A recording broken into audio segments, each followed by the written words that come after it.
Pesquisa aponta o aumento do uso de psicofármacos na pandemia em Minas Gerais. Medicamentos mais consumidos foram para tratamento de depressão, ansiedade e epilepsia, de acordo com o estudo da Fiocruz, Minas Gerais. Vamos lá. Pesquisa da Fundação Oswaldo Cruz, a Fiocruz, em Minas Gerais, mostrou que o consumo de medicamentos relacionados à saúde mental fornecidos pelo Sistema Único de Saúde em Minas Gerais aumentou durante a pandemia da Covid-19.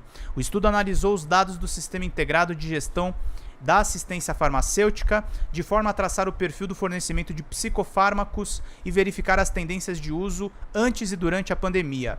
A análise compreendeu os dados gerados em um período de 4 anos, entre janeiro de 2018 e dezembro de 2019, para verificar o consumo antes do surgimento dos casos de Covid-19 do país e janeiro de 2020 e de janeiro de 2020 a dezembro de 2021 para apurar o uso durante a pandemia.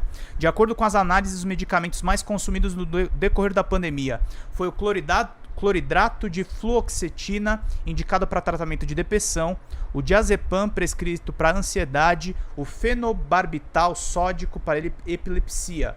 Comparando os dois períodos antes e depois da pandemia, os medicamentos que tiveram maior aumento percentual do consumo foi o clonazepam para ansiedade, com aumento de 75,37%, e o carbonato de lítio, que tem como principal uso o tratamento do transtorno de bipolaridade, com aumento de 35,35%.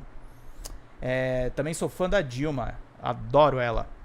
Entre os itens do componente especializado da assistência farmacêutica, os medicamentos mais consumidos foram olanzapina, risperidona e hemifumarato de quetiapina, todos indicados para o tratamento de esquizofrenia.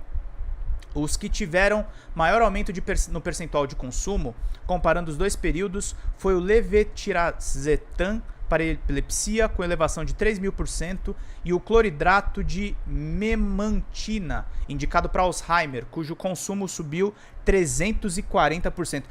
Entre os itens componente especializado de técnica farmacêutica, os medicamentos mais consumidos foram olanzapina, risperidona e hemifumarato de quetiapina, todos indicados para o tratamento também de esquizofrenia.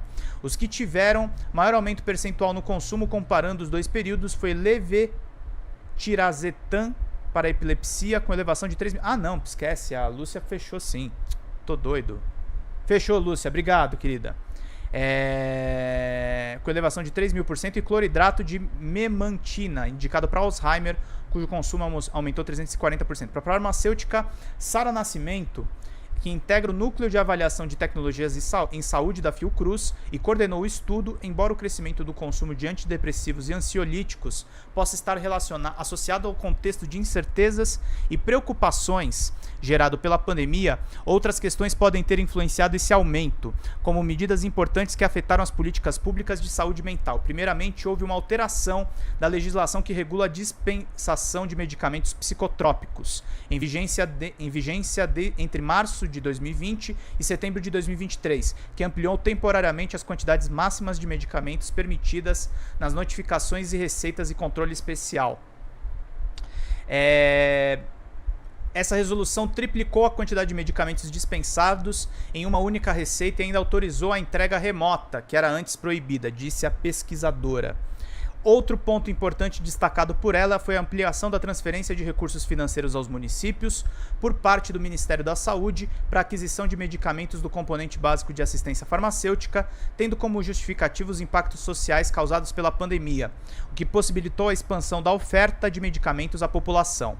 A farmacêutica ressaltou que, embora essas alterações tenham ampliado e facilitado o acesso aos medicamentos, a rede de atenção psicossocial já vinha, nos anos anteriores à pandemia, sofrendo algumas mudanças que impactaram negativamente a assistência prestada aos usuários, que deixaram de contar com uma série de atendimentos durante a pandemia, e isso foi agravado, já que o isolamento social, a rotina de serviços dos Centros de Atenção Psicossocial, os CAPs, foi bastante afetada, impactando ainda mais na assistência adequada. Ou seja, em um momento de alta vulnerabilidade da população, observam-se o acesso e a oferta facilitada a esses medicamentos, ao mesmo tempo em que a rede de assistência estava comprometida. Assim, sabendo do alto potencial de dependência e abuso dos psicofármacos, esse estudo também chama atenção para o risco de tais mudanças, ainda que transitórias, possam alterar comportamentos que vão exigir um trabalho contínuo da assistência farmacêutica com foco no uso racional dos medicamentos, afirma ela. A coordenadora ressalta ainda que um dos fatores que pode ter influenciado no crescimento do consumo de levetiracetam, que registrou um aumento de 3.000%, é o atraso recente a esse medicamento, incorporado à lista de produtos ofertados pelo SUS em 2017 para tratamento de epilepsia refratária e microcefalia. Assim, o aumento no fornecimento possivelmente não está ligado a uma questão epidemiológica, mas tem relação ao tempo que uma nova tecnologia incorporada é de fato implementada na prática clínica. Reportagem da Ana Cristina Campos, da Agência Brasil, meus queridos e minhas queridas. Vamos seguindo.